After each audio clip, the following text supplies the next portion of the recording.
Welcome to rSlash Today I Effed Up, where OP unwittingly hangs out with a group of murderers. Today I effed up by hanging out with 3 murderers. This happened back in 2015 when I was 15. I was sleeping over at a friend's house and we were home alone. We smoked some weed and we were really baked. We realized that we really needed some munchies at about 1 a.m., so we walked about 2 miles to the 24/7 grocery store. My friend was really paranoid the whole time that we walked, thinking someone was going to jump out of the bushes or something. I don't know. We make it to the store and get a ton of snacks. My friend says she's too scared to walk back home, so we sit in the little lobby in front of the grocery store trying to find a taxi. While we were doing this, we see a group of 3 guys around our age come in. 5 minutes later, the 3 of them run out of the store, all holding some kind of liquor. The one employee just kind of half-assedly chased them to the door, but then just shrugged when they escaped and sighed. At this point, we realized that we weren't going to find any taxis, so we decided to just suck it up and walk home. We're leaving the store and walk past this little sitting area maybe 75 feet from the grocery store entrance.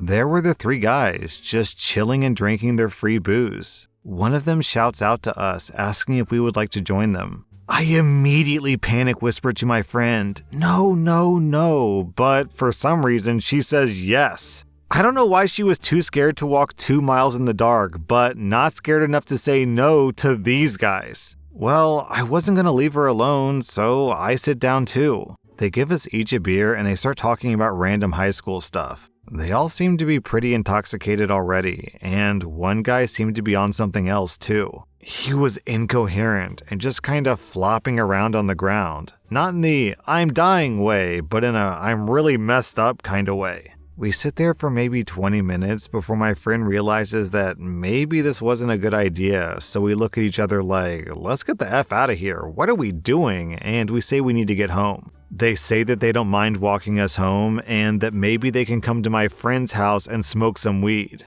Obviously, that was a terrible idea, so we told them that we were fine. They followed us anyway, so me and my friend decided that we would go to a park near our house and then ditch them there. They threw the one really messed up guy into a shopping cart and offered to carry our shopping bags. We did buy a lot of munchies, so we agree. They throw our stuff on top of the guy in the shopping cart. They were nice guys, we just weren't down to have them in our house, and they were very pushy about wanting to come over. We make it to the park and they disperse. The messed up guy tries to climb over the playground fence but gets stuck and just stays there, hanging over the fence. The other 2 guys start dicking around on the playground. My friend and I grab our stuff and make a break for the trees. They didn't even notice that we left. We get back to our house, laughing about how weird that whole situation was, and dive into our munchies at last. We pass out in front of the TV. The next morning, her mom came home while we were making some breakfast. We were just chit-chatting when she asked if we heard about that hit and run over a drug deal gone wrong involving some students at our rival high school.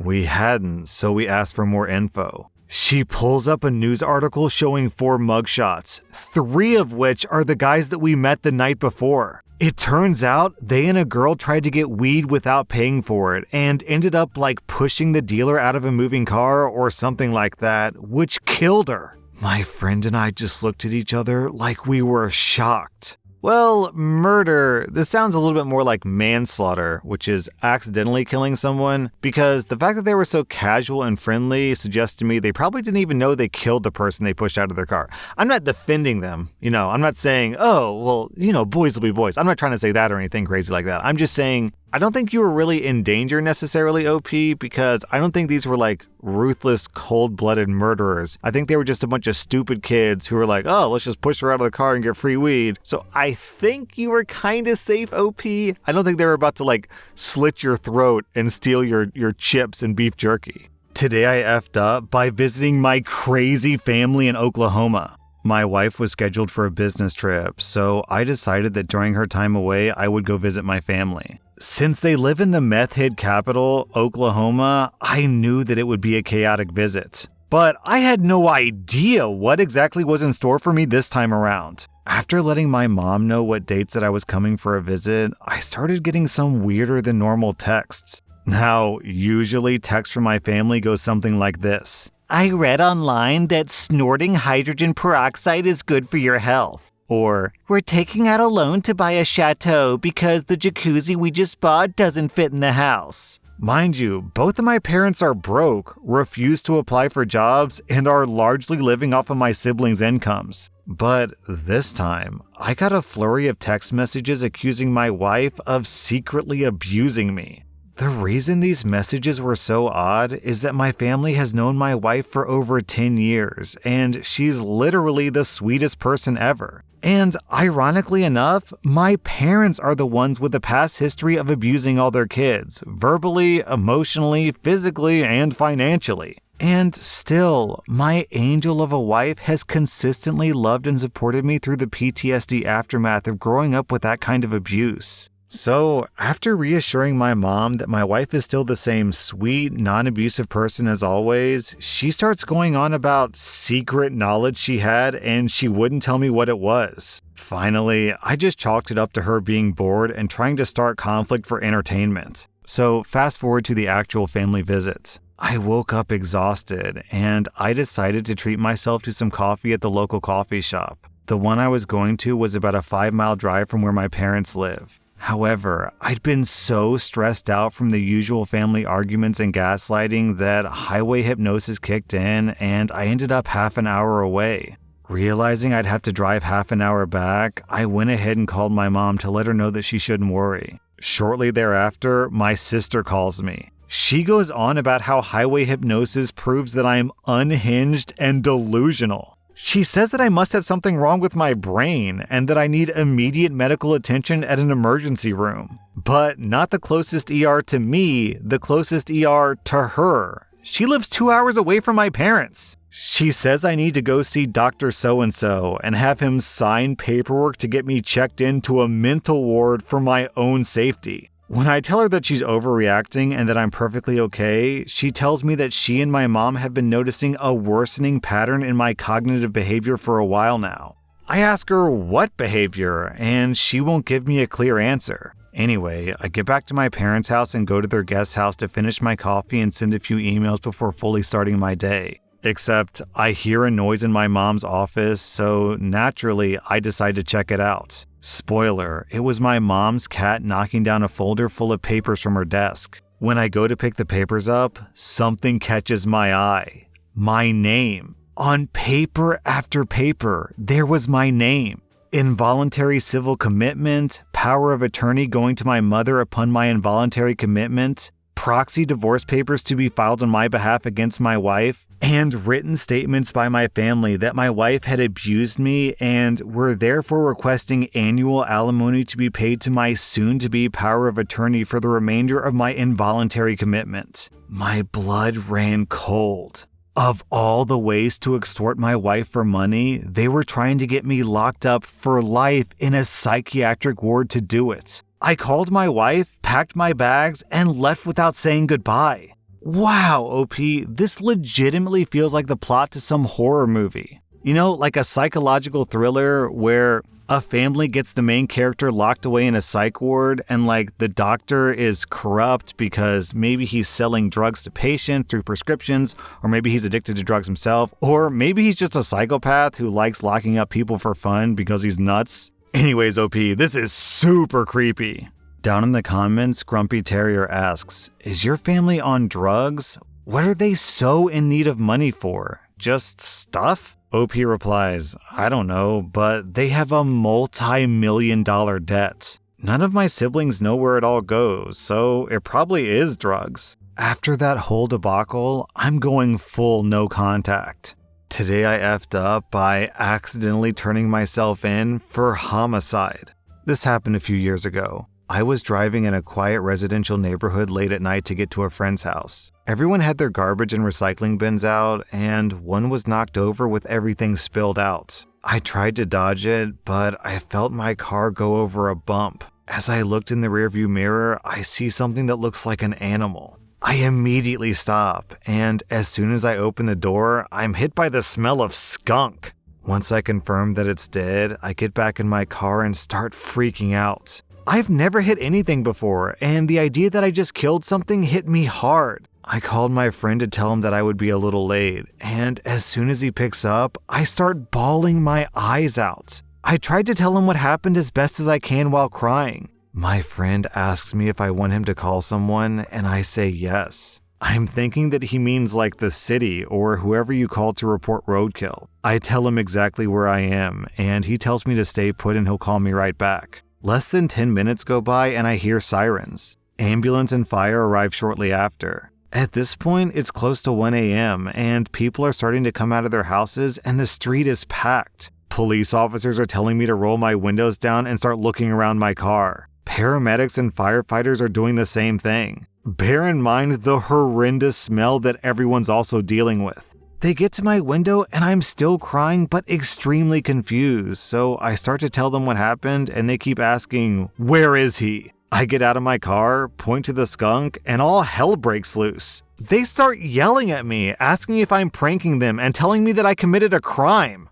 In the midst of them yelling at me, I realized that they were responding to a homicide. I realized that when I called my friend, he thought that I killed someone. In my distressed state, all I could say was, "Oh my God, I hit him, he's dead, oh my God," and lots of crying and swearing. The mix-up had to be explained to everyone, including all the neighbors who came outside. The police were pissed off and gave me a very long lecture, but ultimately decided not to charge me. And the kicker? One of the neighbors heard the story and gave me an odd look and said the skunk had been there for a few hours. The bump was from the spilled recycling. The police got mad again and eventually yelled at me to leave. All in all, it was a valuable learning experience. Next time I'm crying, I'll text. Down in the comments, we have this story from Zesty Clothes. When I was about 10 years old, my pet ferret died. Her name was Molly and she died of old age. She had curled up in a corner, fallen asleep, and died. It was a very peaceful way to go. I was absolutely gutted, so I called my dad at work, and I was crying so hard that he could barely understand me. I sobbed, "Dad, Molly is dead. I found her on the floor. She's cold and hard as a rock." My dad says that he'll be right home and hangs up the phone without another word. I thought, wow, he's really upset too. Before I know it, police, fire, and ambulance are pulling into the yard, and I see my dad speeding down the street and onto the front lawn with a car, and police are chasing him because he ran some red lights. My dad thought that I said, "Dad, Mommy is dead. I found her on the floor. She's cold and hard as a rock." When he found out that it was a misunderstanding, he collapsed to his knees and starts sobbing with relief. My mom was visiting a neighbor across the street and was watching all this go down from their front yard. A fireman gets on his radio and says, "Guys, we have a dead ferret here," and all I hear is laughing from the other side. I still haven't lived this down, and I'm 40 years old now. Today I effed up by punching my racist brother-in-law into the hospital and refusing to pay the bill. I'm a 28-year-old guy who's been dating my 28-year-old girlfriend for a few years now, and between just the two of us, everything's perfectly fine. We have no issues 95% of the time. The only problem that we do have is her immediate family. I'm white, originally Dutch, and she's originally Japanese. Between the two of us, we don't care, but her family sure does. Especially at first, her family was against her dating a white boy, but she ignored them, and for the most part, so did I. Over the past few years, her father has started to slowly warm up to me, but both her mother and brother still dislike me an awful lot. The mom just gives me the silent treatment most of the time, but her brother is sometimes downright racist towards me, my family, who we never met, and my culture. A couple of days ago, me and my girlfriend were at her family's place for dinner in an attempt to find some mutual respect. Her dad was fine with it and talked to me. Her mom was ignoring me half the time, and her brother gave me angry stares. After a while, he started to go off in this racist tirade against me and all you white people, and I'd had enough of it. I stood up for myself, and my girlfriend backed me up. Eventually, my brother-in-law stood up and walked up to me and my girlfriend, and in a reflex, I stood up as well. After he insulted me in Japanese, my girlfriend told him to F off. He then slapped her in her face and spat in mine. He didn't slap her hard, but still hard enough to be audible. Now, I'm at least a full head taller than him and almost twice as broad, so when I punched him in the face, he was immediately knocked out. I left with my girlfriend in tow. I was shaking and couldn't drive, so she drove us home while fully reassuring me that she was on my side. Yesterday, I received a message from my in-laws and they demanded that I pay the hospital bill because apparently I fractured his cheekbone. I have no intention to pay it, and when my girlfriend read it, she was also like, screw that. I'm not sure what to do, and I feel like garbage now, especially since I was starting to actually get along well with her father. That progress seems to be undone now. And then OP posted an update. My girlfriend and I talked about it, and we also contacted her family with the request to sit down and talk about this whole thing. We heard that both of her parents were shocked at how far this had apparently escalated and agreed that we should sit down and talk this out. Neither side wants to involve any kind of authority, so that's good to hear. I'm actually somewhat optimistic about this. This is the first time they've actively wanted to talk to me, especially her mom, so we'll see how it goes, I guess. Well, OP, I'd like to think that you punched some sense into the brother-in-law, but more than likely, he's just gonna get more racist, but a lot better at hiding it. Today I effed up because Alexa reminded me in the middle of a dinner party that it was time to bonk my wife. So this happened last night, and we're just getting over the laughter. My wife and I are in our early 60s, and because of old age, menopause, etc., our love life has needed medical intervention, and a new treatment was suggested to alleviate my wife's pain during intercourse. So 10 days ago, jokingly, after a few bottles of wine, we set an Alexa reminder to announce when the treatment had run its course, and we would officially get to it. We set the reminder, "David, it is time to bonk Fiona." It seemed that bonk didn't trigger Alexa's censorship. So fast forward 10 days. We had totally forgotten about this, and last night, in the middle of a dinner party with several friends, we got the reminder,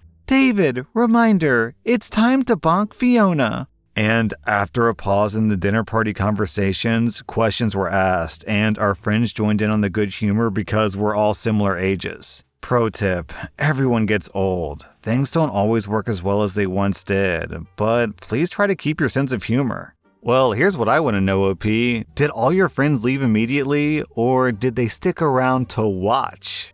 That was rSlash Today I Effed Up, and if you like this content, check out my podcast where I publish the exact same episodes. Also, hit that subscribe button because I put out new Reddit videos every single day.